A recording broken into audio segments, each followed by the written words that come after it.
Good morning. My name is Brett Thompson. I'm the CEO with the Queensland Homicide Victim Support Group. Hello, I'm Dr. Samara McPhedran. I'm the interim chairperson of the Queensland Homicide Victim Support Group. Thank you for that, Sarah, and thank you, Brett. I'll undertake your presentation now. Thank you. Sure. First of all, thank you for the opportunity to provide input into the investigation, but also the opportunity to speak here today.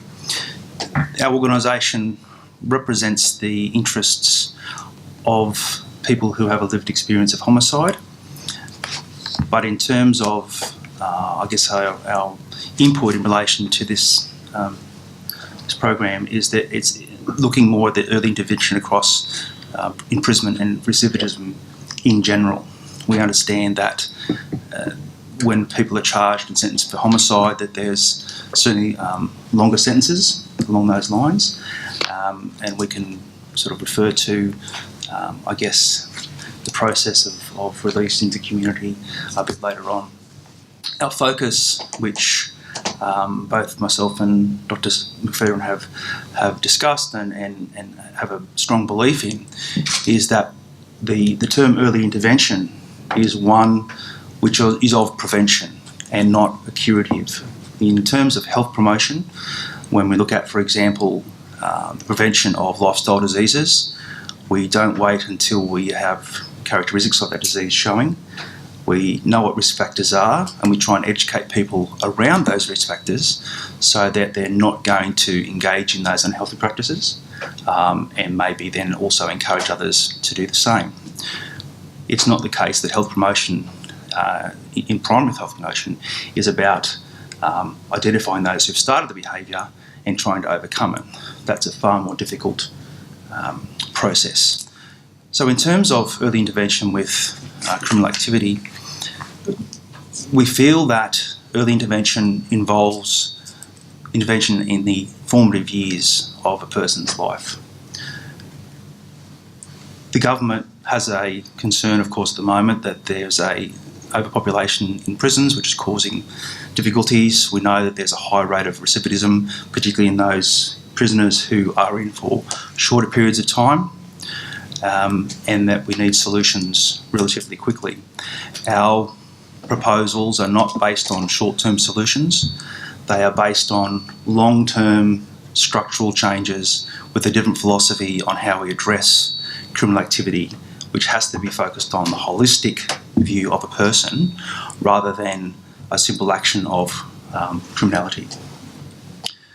When we look at, for example, health promotion programs that have been highly successful, such as Quit for Life, we know that those programs, we look at smoking rates, for example, in the 1970s, we're looking at approximately 70% of the population who were active smokers in Australia, men more than women. We know that 40 odd years later, those rates have greatly decreased. The rates have decreased not purely because of settings-focused legislation, changing legislation around where we can smoke, who can smoke necessarily, or the cost of tobacco. That's all formed a part of it. But the education of the community and the education in those different settings, including the educational setting, has been shown, particularly through the Victorian Health Department, to be effective health promotion practice. And to this day, it's shown as the most effective program in terms of Australia. When we look at that success and we learn from that, we feel that there's lessons to be taken on board and possibly used in an educational setting for families who have historically shown through whether it's economic or education or geographical location, cultural difficulties or changes, that all these inputs are factoring upon the development of the young child. So therefore, we need to take those into consideration in that school setting. Within the school setting currently in Queensland, in terms of the emotional support, we have guidance counsellors. Guidance counsellors are people who have a training around the ability to support students in both vocational opportunities, but also in terms of emotional needs. but they're not psychologists. And if it gets to the point where we have individuals who have more complex needs, then the external referrals must occur. And so the external referrals might be to a GP to get a mental health plan. It might be to have individual psychology through a paid service. It might be going to Headspace. And so when you've got families who've got difficulties with health literacy, difficulties with finances to actually get their children to those support places, we have yet another barrier. And of course the other barrier is stigma. Stigma of saying my child is going to see a psychologist. That child thinking my child, I'm unwell, I must be mad. My friends are teasing me because I'm going to see a shrink. Whilst those stigmas have decreased, they're still there. Health improvements can only improve through access. And the principles of social justice tell us that unless we are able to provide people with access to healthcare, access to education and support, that we have barriers. People who become involved with criminal activity are likely to have greater poor levels of literacy, family discord, and socioeconomically disadvantaged situations. And as well as that, we've obviously got, as we do, disproportionate representation of First People in the country, as well as we have in the prison system, as well as a range of health chronic conditions such as cancers, diabetes, heart disease, and life expectancy for our First Nations people. The common setting that we all have is the school setting. The common thing that we know is that we learn from a very early age. If we can address issues at an early age in supportive settings, we feel that there's a greater chance of change, behavioural change. In New South Wales, and I've submitted the document to the board here, they are since about 2015, they made a choice to increase the access to mental health care by injecting funds specifically for school psychologists to be attached to schools, increasingly so. In my 20 years of education, it would be quite normal to have, and we're talking about a large regional school with severe socioeconomic problems, behavioural problems, high rates of youth crime.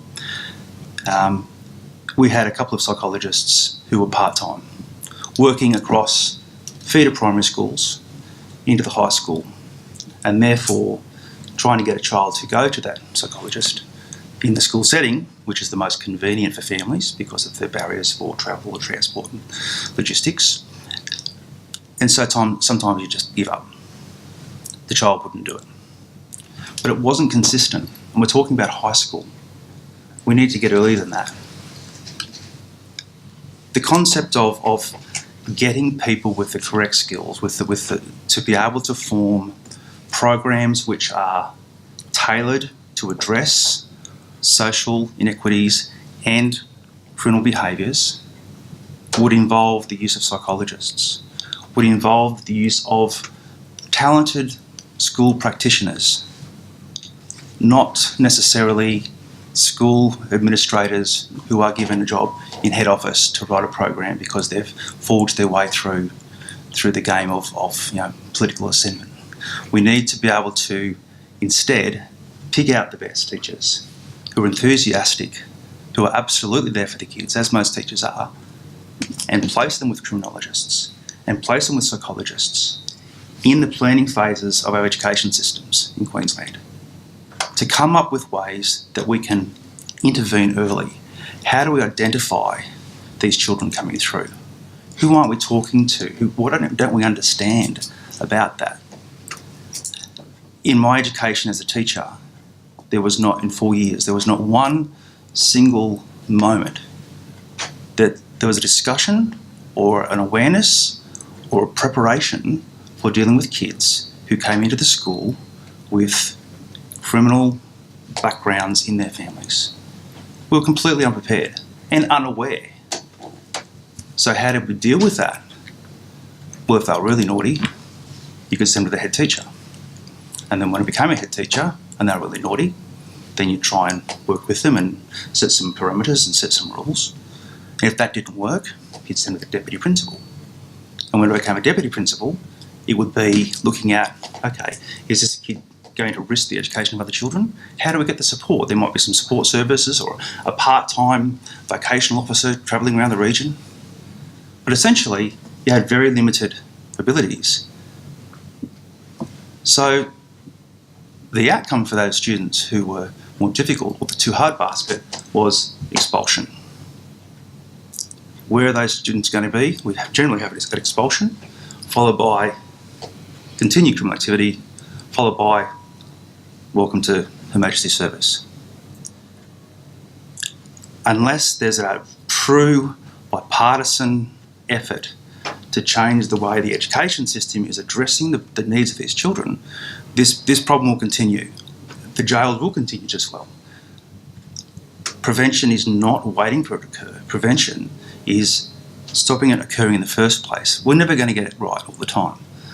But I wouldn't imagine any teachers in the schools across Australia. There might be a few who've gone out and started programs themselves and then been involved with some pilot programs, or a school here, a school there has activities, and they're doing their best to do it. I'm not talking about those things. I'm talking about a fundamental shift in the way we think about these kids.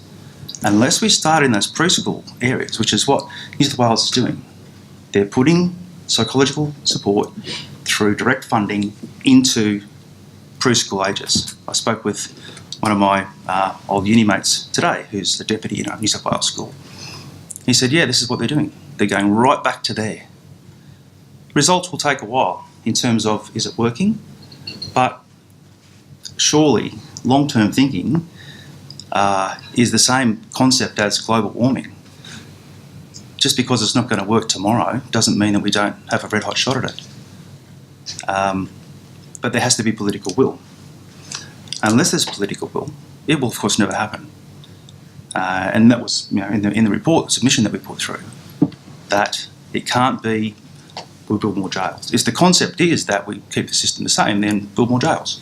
Sure, make them bigger and bigger and bigger. And there's going to be aspects of the community, including particularly our members, who'd be very happy to see those perpetrators never let out again. But we're not necessarily talking about those individuals, because thankfully they make a very small percentage of the crime, but a very large impact. So, in a nutshell, can we look at having research into criminologists, psychologists, teachers, creating programs within schools from an early age to identify these kids and put programs in the place, embed it through the whole curriculum. If you sit it off the side and just say, oh, well, we're in trouble here, we'll bring it in this week. Week 6 and 7, we talk about crime. That doesn't work. It's the same as having a well-intended presentation about anti-violence being popped into a school for a day, heightening the kids' emotions, and everyone thinks, yeah, don't punch people, and the person goes. It's the spark, not the long burn of a candle. It has to be embedded. One of the prohibitive factors from my opinion, from my experience, and the opinion of many teachers, and this is a Commonwealth issue, is NAPLAN. The $100 million or $150 million a year spent on standardised testing is, you look at some of the criticisms of the program, it's narrowing the curriculum. The humanities subjects of relationships, the humanities subjects of how do communities interact are being dropped to the absolute bare minimum for the sake of making sure that our school is seen high in the ranking system based on its reading and writing. If you're really poor at reading and writing, there are schools out there who are getting those kids not to come to school, not to sit the test. But what's the point of giving a kid a number if the rest of their life is complete turmoil? If at the end of the day, no, that kid doesn't necessarily understand Pythagoras, but are they going to use it? Looking at the value and how the education has narrowed in the curriculum based on that cost is worth investigation. Do we need to spend money on standardised testing when it doesn't actually assist the kids on this level?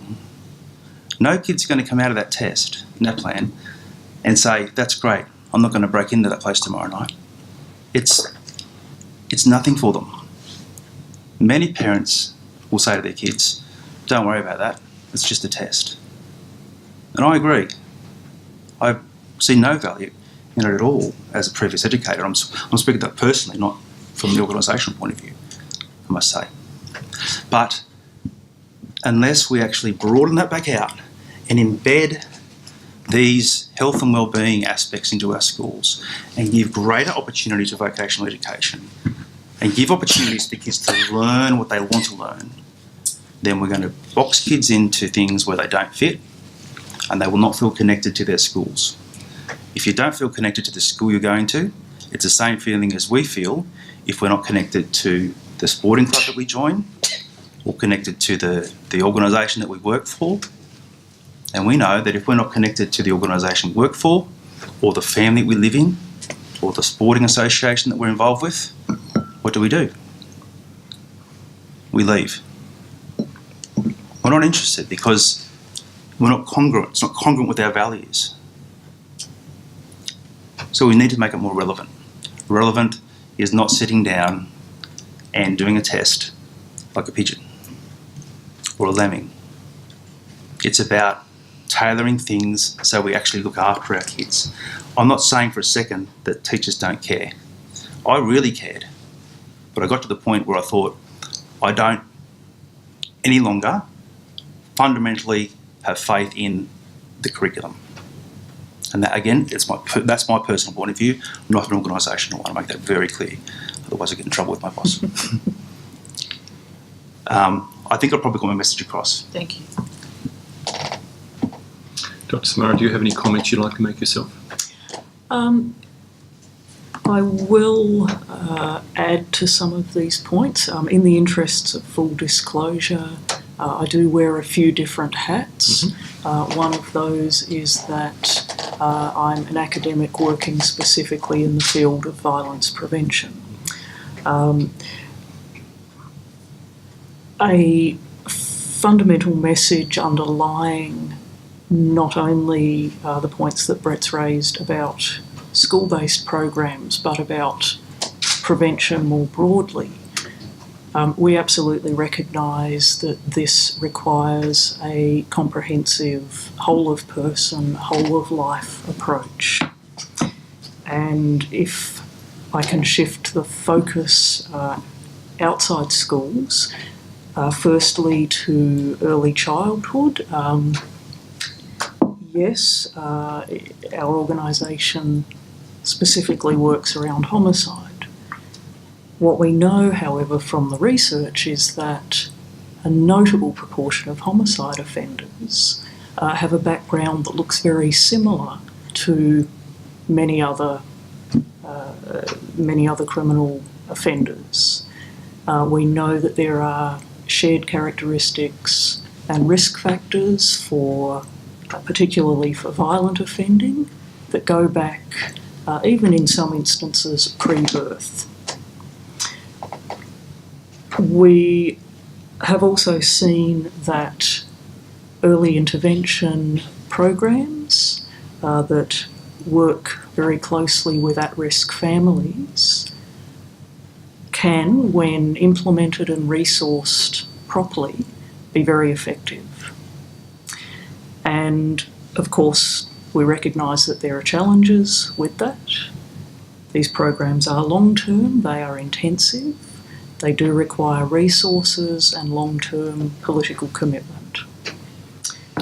However, the evidence is quite compelling that intervention at those early stages of childhood development can have positive long-term impacts, not just in terms of reducing the likelihood of entry into criminal offending, but of mitigating other potential negative life consequences across the entire spectrum. And so, of course, as a part of our submission, we do emphasise that early intervention at all stages for the families, communities, within schools and so on is absolutely vital to reducing the likelihood of people ending up in the criminal justice system. Going to the other end of that spectrum, we absolutely recognise that what happens in prison matters. Again, picking up on the point that the homicide offenders that we're most closely concerned with, they look very similar to other offenders in many factors. Issues around education, rehabilitation and support within prison, as well as post-release, and issues around support and monitoring do make a difference to the likelihood of recidivism. Again, the evidence is very clear on that. So I might end my comments there, but very happy to take further questions. Thank you very much. You mentioned both of you around schools. I'm wondering if you're referring there to secondary and primary, or you're also including, say, preschool when you talk about schools and intervention within schools, and how would that work, or would that work, do you think, with preschool age children? Absolutely, yeah. I don't think that if I'm a parent, which I am, I don't wait until my child is at school until I'm talking to them about manners and values and the world around us. This starts from day one. And so logically, if we want a child to develop the ability to have their own strong values about safety and well-being and healthy relationships, then we start as early as possible. We don't wait. What would that look like? We have early childhood education courses at university. We can embed these themes, this level of knowledge, within those curriculums quite easily. It's just another piece. Are all universities going to agree that that's going to be within the curriculum? Maybe not. But they have to be advocated on an individual basis. And certainly there is going to be some schools and some centres where there's going to be a requirement for more resources, because the principle of social justice pretty much says to treat people equally, we must treat them differently. So therefore there will be some resources which have to be increased in some areas, and that's perfectly natural. It's just an assessment, case by case need. But unless those funds and the resourcing is available, it's never going to start. We can't wait until the problem exists. We have to try and start that as early as possible. That's the belief based on first-hand experience and based on the research which we presented in our initial submission. I'm wondering too, sorry Ken, just that goes along with that question.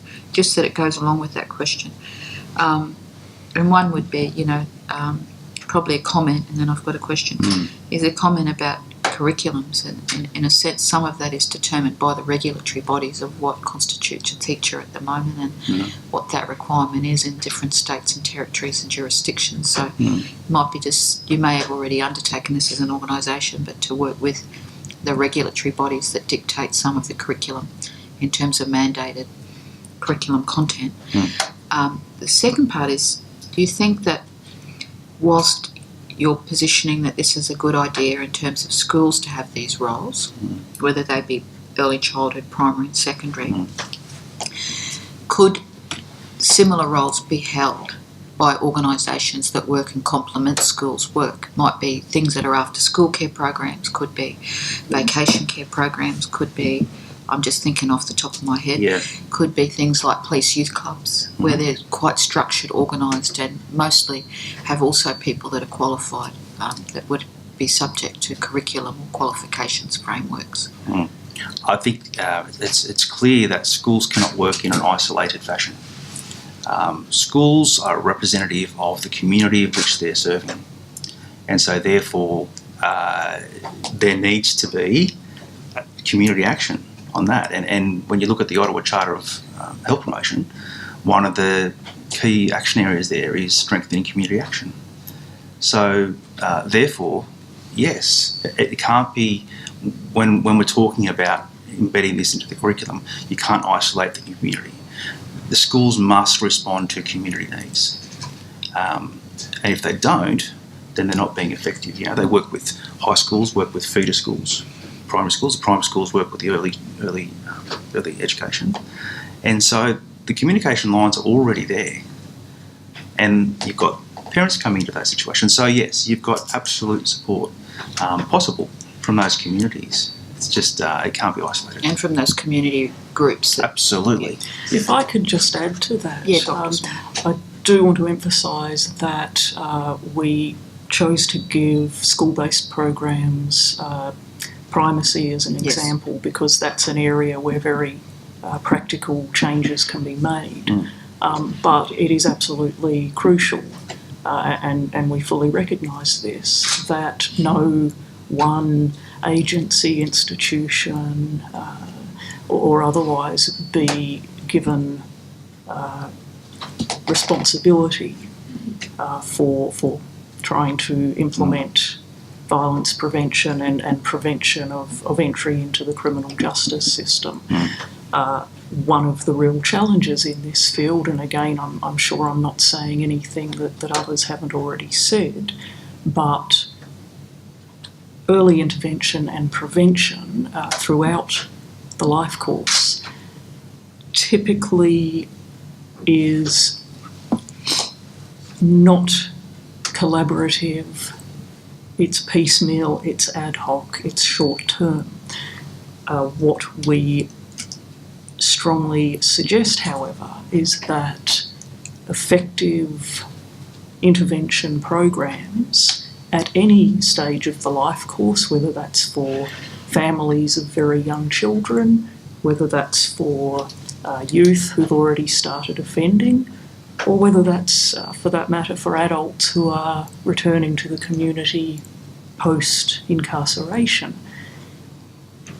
Any successful intervention effort must be comprehensive and involve collaboration and shared responsibility, not just across different relevant agencies, but in close partnerships with communities and with the individuals themselves.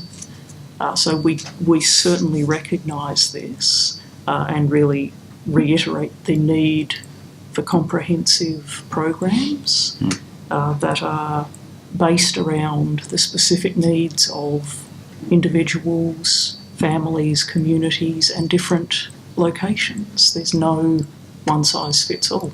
Thank you. If I could just add one thing to that, and look, there are a lot of programs out there, and there's a lot of people who are doing their best to do it. What is a common occurrence is that you'll have someone with a particular passion in a particular area who will be at a particular school for a particular period of time, and large majority of cases, you will have that person leaves and that motivation and skill goes to somewhere else. I have a question. The opportunity to ask you this is just too great, although it's not in line with the sorts of material we've been talking about so far. We're looking at restorative justice as an option in the mix of potential recommendations we make, and we made some comments about that in the draft report. And I guess that, given your organisation is somewhat unique, what appetite is there for participation in the justice system by members of your organisation, do you think? And does restorative justice have a role where homicide is the crime? It's obviously going to depend on the individual. Yep. Someone with that altruistic thinking, and when there are people in the organisation. Are there? Absolutely. Yep. I would suggest it's a small percentage, but sometimes that is there because of a religious belief. Okay. Sometimes it's there because of their life experience and the values that they come up with about forgiveness and acceptance. People who can get to forgiveness and acceptance certainly end up in a far better place. And in that sense, if restorative justice is a mechanism that can be achieved, then absolutely. I think to discount it completely would be unfortunate. I think that people in a situation with a lived experience of homicide need to be able to have a range of options. Right. They need a range of options to be able to speak with their counsellor, a range of options to be able to speak with other people with lived experience, yep. And the option to face the perpetrator. They face the perpetrator, generally speaking, at trial, where they don't get to speak to them. They might get to do a victim impact statement if the person is sentenced, and they may get to hear an apology, whether it's genuine or contrived, where they say how sorry they are in the hope of a lesser sentence without seeming cynical. But for some people, certainly, absolutely, I think they would grab with two hands. Others would say, death penalty, please. Yep. Yes. That's a very rational response. Thank you for that. That's right. Do you have any other questions, Commissioner Fredericks? Only another one in relation to incidents of homicide, because we know from the data that we've received that proportionately to the Australian population that the number of homicides has actually gone down, and it has gone down since roughly 1938. So why do you think that is? And do you think, just based on what your work, that may continue to go down regardless? I think the research, Dr. Here might answer that one. Thank you. Yes, I'm glad you raised that. As a researcher, statistics are very dear to my heart. You're absolutely correct in your understanding. Homicide has been going down in Australia for a very long time. We're not unique in that regard. Similar trends have emerged in most developed Western nations. Nobody's quite sure why that's happening. It's a topic of great debate among criminologists and other scholars. There are a range of different theories for it. I suspect it will continue to be one of those hotly debated areas. Is this likely to continue into the future? I am always hesitant about making such predictions.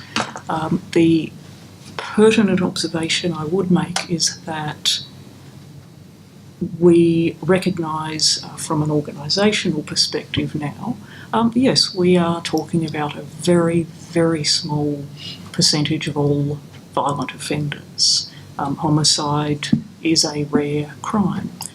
However, the impacts are tremendous, and they stay with families for the rest of their lives.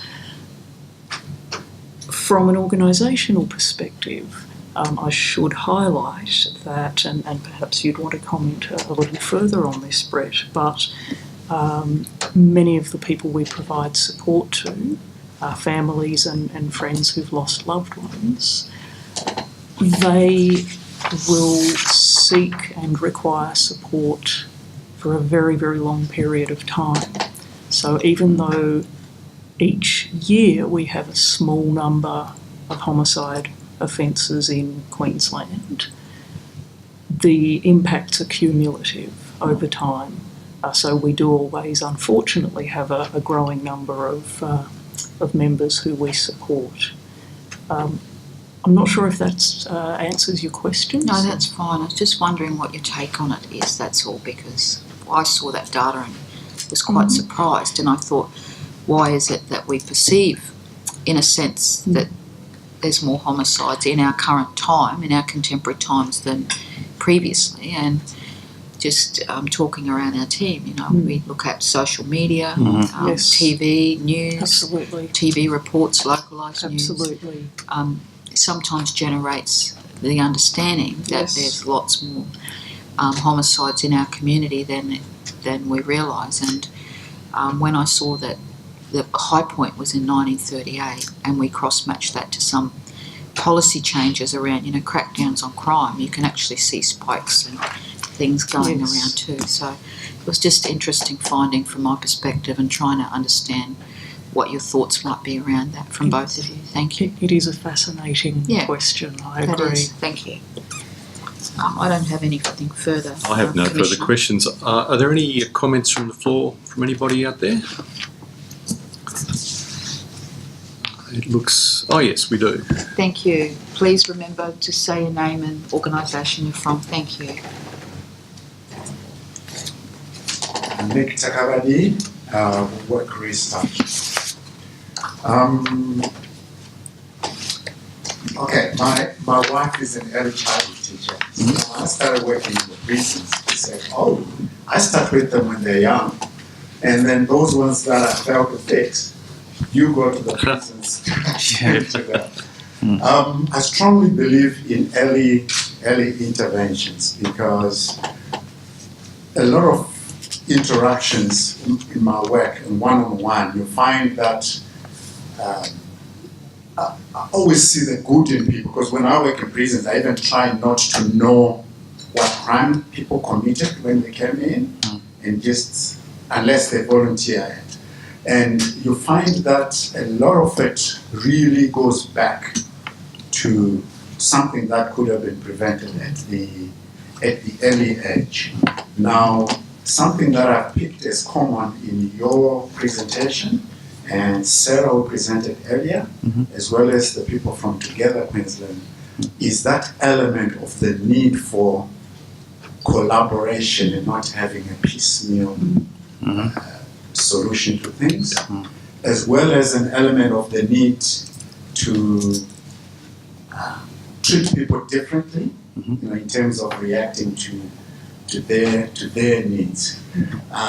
My general comment, and both to your presentation and to the board as well, is that these conversations are really great. What can be done after this inquiry to get these conversations going on among, you know, at sort of drilled down at maybe at the school level, to say this is the issue and this is our purpose, and how to turn around how people are working in the schools or in the supporting organizations, because the way it is right now is each organization is ticking its own boxes, and the different boxes that are ticked, when put together, they are not fully ticking the bigger picture of the box. So what conversations need to be going on, and how can they be facilitated and supported so that parents come into the picture and fill in the gap that they need. You know, they're not abrogating their parental responsibility, but they're actually participating with everyone. That the police are involved, that the correctional services are ticking their boxes, but also ticking the bigger grid of the boxes that need to be ticked. Thank you. I think that was a great comment to finish this presentation on. I think you've left us, the Productivity Commission, with a challenge to see whether there's a recommendation that falls out of that comment you've made, and there may well be. And maybe you can talk about it over Yeah. lunchtime. We're going to have a break, so I encourage you to talk with, if you're staying around, Brett, Yeah. Dr. Samara, talk about that around lunch. That'd be terrific. Thank you very much. We'll reconvene in an hour's time. We do appreciate your comments, and keep up the good work. It's a difficult work that you're both participating in here. As is your role. Thank you much. Thank you. Well presented today. Thank you. Thank you.